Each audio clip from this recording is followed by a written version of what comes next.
Welcome back to my channel. আমার আজকের recipe হলো বুট বিরিয়ানি। অনেকে এটি ছোলার পোলাও হিসাবেও চিনে থাকে। তো চলুন শুরু করা যাক আজকের রেসিপিটি। আজকের রেসিপির জন্য প্রথমে 250 গ্রাম ছোলা 4 থেকে 5 ঘন্টা ভিজিয়ে রাখতে হবে। ছোলাগুলো ভিজিয়ে রাখার পর সেদ্ধ করে নিতে হবে। তো আমি এখানে প্রেসার কুকারে সেদ্ধ করে নিয়েছি, আপনারা চাইলে হাঁড়িতেও সেদ্ধ করে নিতে পারেন। সেক্ষেত্রে 20 থেকে 25 মিনিট সেদ্ধ করে নেবেন, আর প্রেসার কুকারে সেদ্ধ করে নিলে 6 থেকে 7টা সিটি দিয়ে নেবেন। এরপর একটি প্যান গরম করে নিয়ে তাতে রেগুলার তেল দিয়ে দিবেন। রেগুলার তেলগুলো দেওয়ার পর দিয়ে দিতে হবে পেঁয়াজ কুচি। এখানে আমি 3 থেকে 4টি পেঁয়াজ দিয়ে দিয়েছি। এরপর দিয়ে দিতে হবে গরম মশলা। তো গরম মশলা হিসেবে আমি এখানে এলাচ আর দারচিনি দিয়ে নিয়েছি। এরপর দিয়ে দিচ্ছি কাঁচামরিচ। এখানে আমি 6 থেকে 7টা কাঁচামরিচ দিয়েছি। এরপর দিয়ে দিচ্ছি সেই সেদ্ধ করা ছোলাগুলো। সেদ্ধ করা ছোলাগুলো দিয়ে আরও কিছু মশলা দিয়ে দিতে হবে। তো আমি দিয়ে দিচ্ছি আদা বাটা, দিয়ে দিচ্ছি স্বাদমতো লবণ, দিয়ে দিচ্ছি গরম মশলা, দিয়ে দিচ্ছি হলুদ গুঁড়ো, দিয়ে সবগুলোকে ভালোভাবে মেখে নিচ্ছি। আপনারা হয়তো এতক্ষণ খেয়াল করে দেখছেন যে আমি এতক্ষণ পর্যন্ত যা করলাম পুরোটাই একটা ছোলা রান্নার প্রসেস ছিল। জি হ্যাঁ, ঠিকই ধরেছেন। আপনারা যারা ছোলা রান্না করতে পারেন তারা এই অবস্থাতেই ছোলাগুলো নামিয়ে রাখতে পারেন, আর এই ছোলা থেকেই পরবর্তীতে ছোলার বিরিয়ানিটা করে নিতে পারেন।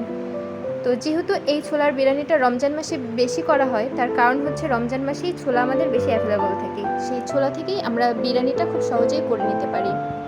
তো এরপর দেখুন সেই ছোলাতে আমি দিয়ে দিচ্ছি চাল। এখানে আমি হাফ কেজি পোলাওয়ের চাল ধুয়ে নিয়েছি। তো চালগুলো দিয়ে দিলাম। চালগুলো দেওয়ার পর চালগুলো কিছুক্ষণ ভেজে নিতে হবে। চালগুলো ভাজা হয়ে যাওয়া পর্যন্ত ওয়েট করব। তো চালগুলো ভাজা হয়ে গেলে আমি এখানে দিয়ে দেব গরম পানি। হাফ কেজি চালের জন্য আমি এখানে 900 মিলিলিটার গরম পানি দিয়ে দিচ্ছি।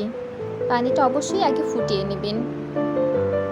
পানিটা দেওয়ার পর কিছুক্ষণ নেড়ে নিচ্ছি। এরপর দিয়ে দিলাম আরও 2টো কাঁচামরিচ। কাঁচামরিচটা দিলাম এক্সট্রা ফ্লেভারের জন্য।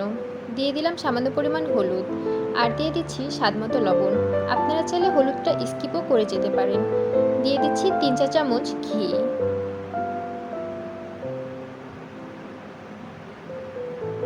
এরপর সবগুলোকে একটু মিশিয়ে নিয়ে ঢাকনা দিয়ে দিতে হবে। তো আমি ঢাকনা দিয়ে প্রথমে মিডিয়াম হাই হিটে 10 মিনিটের মতো রান্না করে নেব। 10 মিনিট পর আমি পোলাওটাকে একটু নেড়ে নেব যাতে নিচে লেগে না যায়।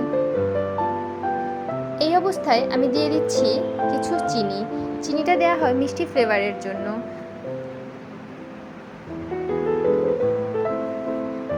তো আমি এখানে 3 চা চামচ চিনি দিয়ে দিয়েছি। চিনিটা দিয়ে পোলাওটাকে আরেকটু নেড়ে আবার আমি ঢাকনা দিয়ে রাখবো। তো এবার ঢাকনা দিয়ে একদমই লো হিটে দমে রাখতে হবে 20 মিনিট। 20 মিনিট পর আমি আপনাদেরকে দেখিয়ে দিচ্ছি পোলাওটি একদম রেডি হয়ে গিয়েছে। এই ছোলার বিরিয়ানি যে কতটা মজা তা আপনারা একবার ইফতার টেবিলে বা বিকালে না করে খেলে বুঝতেই পারবেন না। তো বিকালের নাস্তায় আপনারাও ঝটপট বানিয়ে ফেলতে পারেন এই ছোলার বিরিয়ানিটি। এর মিষ্টি মিষ্টি স্বাদ ছোট বড় সবাইকে আকৃষ্ট করে ফেলে। তো আশা করি আমার রেসিপিটি আপনাদের ভালো লেগেছে। আমার রেসিপিটি যদি আপনাদের ভালো লেগে থাকে তাহলে প্লিজ আমার চ্যানেলটিকে সাবস্ক্রাইব করে রাখবেন। দেখা হবে আবার নতুন কোনো ভিডিওতে। ততদিন ভালো থাকবেন। আল্লাহ হাফেজ।